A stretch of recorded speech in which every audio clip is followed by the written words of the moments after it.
வாழ்க வையகம், வாழ்க வையகம், வாழ்க வளமுடன். அருளாசன் அருள் தந்தை வேதாத்ரி மகரிஷி அவர்களும் ஒட்டுமொத்த மகான்களும் இறைநிலையும் என்னுள் சூக்குமமாக எழுந்தருளி இன்றைய நாள்காட்டி வரிகளுக்கான கவிவரிகளையும் அதற்கான விளக்கத்தையும் சிறப்பிக்க வேண்டுமாய் சங்கல்பம் மேற்கொள்கிறேன்.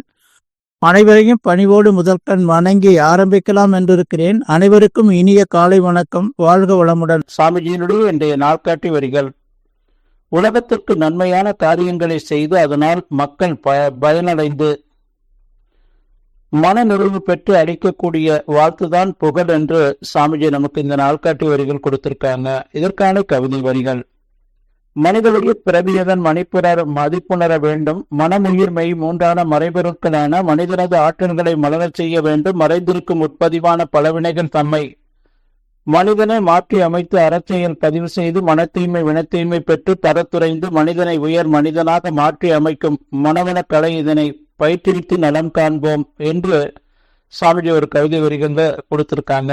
இன்னொரு கவிதை வரிகள்ல: என்னுள் அவனை வைத்தேன், ஏற்றி வந்தேன், போற்றி வந்தேன், என்னை அவனுள் இணைத்தான் இறைவனாகி பாடுகின்றேன். உன்னிலும் இவ்வுண்மை உணர்ந்து கடை தேர்வதற்கு உலக மக்கள் அனைவரையும் ஒன்றிணைத்து பாடுகின்றேன் என்று சொல்றாங்க. சாமிஜி சொல்லும் போது, மடவிருந்த பூவனவே மலர்ந்த பதி கொண்டு மண்ணுலகில் மயக்கம் நீங்கி வாழ்க.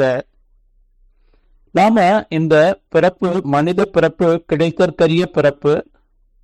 இந்த மனித பிறப்பு நான் யார் என்றிருந்து வந்த தின்பமே வருது. தின்பம் நீங்கி இன்பமாக வாழ்வதற்கு என்ன வழி? இந்த சமுதாயத்தில் என்னுடைய பங்கு பணி என்பது என்ன என்பதை புரிந்து கொண்டு ஒவ்வொரு மைக்ரோ செகண்டும் நான் யார் என்ற அந்த உணர்வோடு இறைநிலை இணைப்போடு வாழக்கூடிய அந்த வாழ்க்கை தான் நமக்கு சிறப்பான வாழ்க்கை.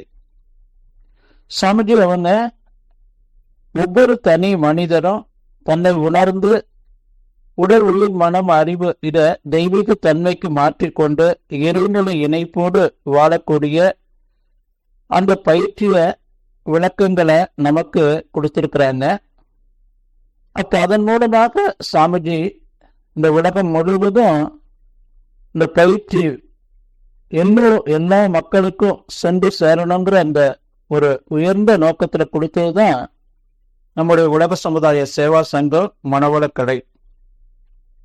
சாமிஜி அதற்கு வடிவமைப்பதற்காக 36 ஆண்டுகள் அவர் பெரும் முயற்சி எடுத்திருக்கிறாங்க. அதை பற்றி ஒரு சிறிய விளக்கம்.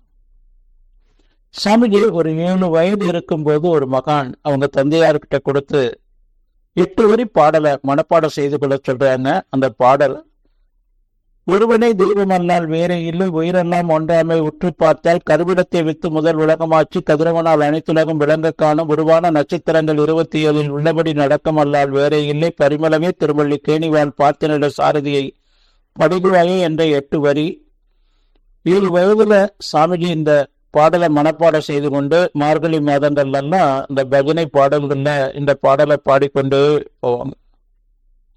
முதல் 2 வரி ஒருவனே தெய்வம் அல்லால் வேற இல்லை, உயிரெல்லாம் ஒன்றாமை உற்று பார்த்தால் என்ற அந்த 2 வரியை எடுத்துக்கொண்டு சாமிஜி ஒரு 9 ஆண்டுகள் பல நூல்கள் வாயிலாகவும் மற்ற மகான்கள் கிட்டையும் இதற்கான விளக்கங்களை கேட்டாங்க. அதற்கு பிறகு சாமிஜி தியானம் கற்றுக்கொண்டு அந்த தியான நிலையில முழுமையாக ஈடுபட்டு அந்த இறைநிலை இணைப்பு பெற்று அந்த இறைநிலை இணைப்பிலிருந்தும் அந்த முழு முயற்சியோடு இந்த விளக்கங்களை சாமிஜி பெறுவதற்காக முயற்சி செஞ்சாங்க. சாமிஜி தன்னை முழுமைப்படுத்தி கொண்டாங்க. நடுத்தர வயது இருக்கும்போது வள்ளலார் இணைகிறாங்க. வள்ளலார் என்று வேதாத்ரி மகரிஷி ஸ்டார்ட் என்று சொல்லலாம். சாமிஜி அதன் பிறகு உடலுக்கு உயிருக்கு மனதுக்கு அறிவுக்கு மிக எளிமையான பயிற்சிகள், இந்த 4 கடுமையான பயிற்சிகளை குடும்பத்துல இல்லறத்துல இருக்கக்கூடியவங்க வேறாலும் செய்ய முடியாது.